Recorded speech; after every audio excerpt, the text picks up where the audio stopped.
Hey guys, Brett Weiss here. It is a Friday night, and I am supposed to be at the Who concert in Dallas, but the Who got canceled because there's an illness in the band, and they're going to postpone that until the spring.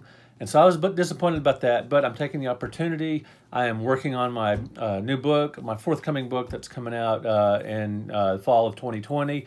And I can't really talk a whole lot about what the book's going to be about, but I have been soliciting stories from you guys, and a lot of people have turned in some really good nostalgic stories for the book.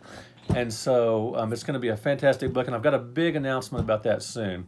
Anyway, so this morning I was listening to one of my favorite podcasts, Stone Age Gamer, and they were talking about a new Nintendo mobile game called Mario Kart Tour. Now that kind of interested me because I'm a Mario Kart fan. As I mentioned before, I really like the original Mario Kart for the Super Nintendo, and I really like Double Dash for the GameCube. So I like the Mario Kart. You know, as far as Nintendo multiplayer games go, I like Mario Kart a lot better than Smash Brothers. Never been a big Smash Brother fan. I prefer what I call, no offense, real fighting games like Soul Calibur, Mortal Kombat, Street Fighter 2. No offense to Smash Brothers fans. I probably don't like it just because I'm not very good at it. I just never got the feel of the controls. But I'm a Mario Kart fan, so I was very curious about Mario Kart Tour for mobile phones. I do a little mobile phone gaming. You know, I got caught up in the Pokemon Go craze, of course, which I've mentioned in a Tales from a Retro Gamer show. I had a whole episode about the Pokemon Go craze. I really liked Angry Birds and Star Wars Angry Birds because it reminded me of the old artillery duel for the 2600 and for the ColecoVision, and it reminded me of Smithereens for the Odyssey 2 as well. Really cool game, the Angry Birds games. And so I've done a little mobile gaming over the years. I got caught up in Candy Crush for a while till it got too hard around, level 100 and something. I just, you know. Anyway, so they were talking about Mario Kart Tour, and, it's not Nintendo's first mobile game. Another one I know about is Super Mario Run. Was actually a pretty good game, and you paid for it once, $10, and boom, the game is yours. There's no in-game purchases. They're not nickel and diming you to death with all that kind of stuff.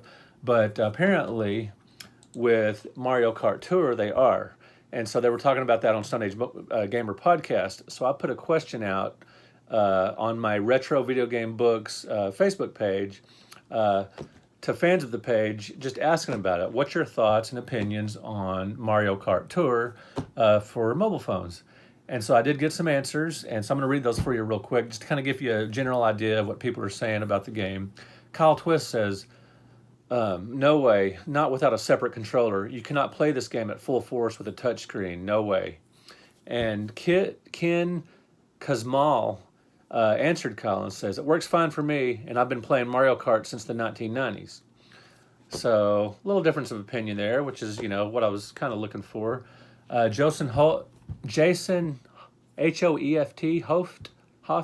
I played and it was okay, but the paywall for 200cc is a bummer. I don't want to pay $5 a month to race the 200cc level. And that's one thing when they were talking about Stone Age Gamer, just if you get a Mario Kart game, you want to be able to access the whole thing without paying more money. It's just a couple of bucks, but it's just annoying when, all these in-game purchases, and especially with sort of a retro title like Mario Kart, if you've been playing it for years, where you just, once you have the game, you have it. It's kind of annoying microtransactions. Speaking of that, Barry Evans says, microtransactions and a monthly fee? Hell no. Sharif Beefy Easton says, wouldn't give it or any other mobile game the time of day. Brad Sheridan says, I'm ashamed that Nintendo has fallen so low. Jamie Martin says, why is Luigi on the cover but not in the game?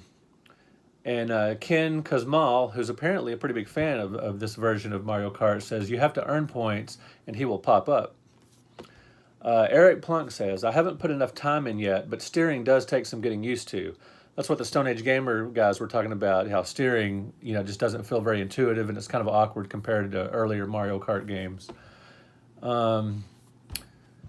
So Chris Dunlap says, $5.99 a month is ridiculous. And Ken Kazmal says, it's free. What are you talking about? And then Chris Dunlap says, there's a $5.99 a month fee sub thing for characters and courses. I'm just playing the free stuff. So Ken says back with, you only have to buy 200cc stuff. We never play 200cc, him and his family. And, I probably wouldn't either because it would be too difficult for me. I'm more of a 100cc kind of guy or something like that.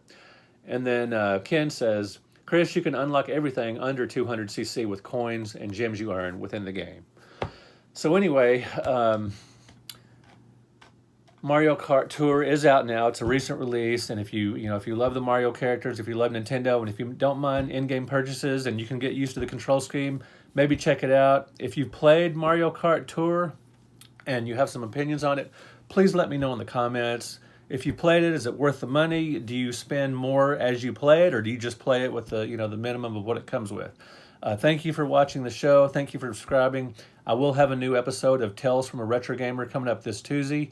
I think I'm going to go talk about the All Game Guide, which is the company I started working for in 1997.